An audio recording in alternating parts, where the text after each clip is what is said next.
আচ্ছা, হিন্দুদের তো এত এত দেবতা। কেউ বলছে কৃষ্ণ বড়, কেউ বলছে না না কালী বড়, আবার কেউ বলছে না শিব বড়।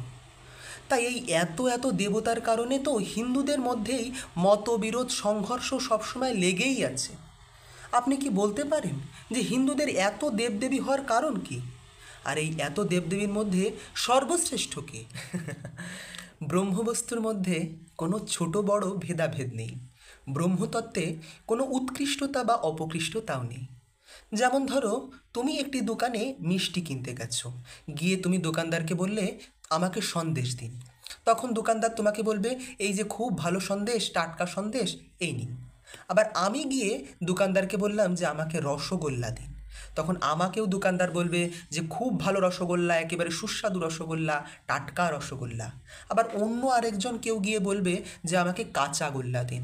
তার কাছেও কিন্তু দোকানদার একই কথাই বলবে যে খুব ভালো কাঁচা গোল্লা, একেবারে টাটকা ফ্রেশ কাঁচা গোল্লা। আসল কথা হলো, ময়রা বা দোকানদার কিন্তু জানে যে যেরকম মিষ্টিরই হোক না কেন, তিনটি উপাদান দিয়ে তৈরি হয়েছে: ছানা, চিনি আর ময়দা। এই তিনটি উপাদান মিশিয়েই বিভিন্ন আকার আকৃতির গোল, চ্যাপ্টা, সাদা, কালো, তিনকোনা, চারকোনা, নানা রকমের নানা রঙের মিষ্টি তৈরি করা হয়েছে। এখন তুমি চিনি খাও, বা তুমি রসগোল্লা খাও, তুমি কাঁচাগোল্লা খাও, বা তুমি সন্দেশই খাও, যাই খাও না কেন, যে রকমের মিষ্টি খাও না কেন, তোমার পেটে শেষ পর্যন্ত ওই ছানা, চিনি আর ময়দাই যাবে। এতে করে তোমারও পেট ভরবে, আর যে দোকানদার তারও পয়সা উসুল হবে। ঠিক তেমনভাবেই ব্রহ্মবেত্তা সাধক জানেন সেই এক ব্রহ্মবস্তুর মধ্যে তিনটি উপাদান আছে: অনন্ত প্রেম, অফুরন্ত সত্তা আর অনন্ত শক্তি। এই তিনটি উপাদানের সংমিশ্রণেই এই বিভিন্ন দেবতার রূপ গঠিত হয়েছে। তুমি তাকে কালী বলে ডাকো, বা কৃষ্ণ বলে ডাকো, বা শিব বলে ডাকো। তুমি তাকে মা বলে ডাকো, বাবা বলে ডাকো, বা প্রিয়তম বলে ডাকো। যে নামে যেভাবেই ডাকো না কেন, শেষ পর্যন্ত তুমি সেই সচ্চিদানন্দময় ব্রহ্মকেই প্রাপ্ত হবে।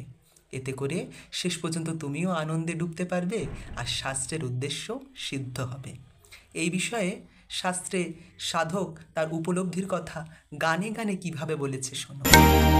শক্তি বলে তুমি শক্তি, শিব তুমি শৈবের উক্তি। শরী বলে সূর্য তুমি, বৈরাগী কয় রাধিকাজি।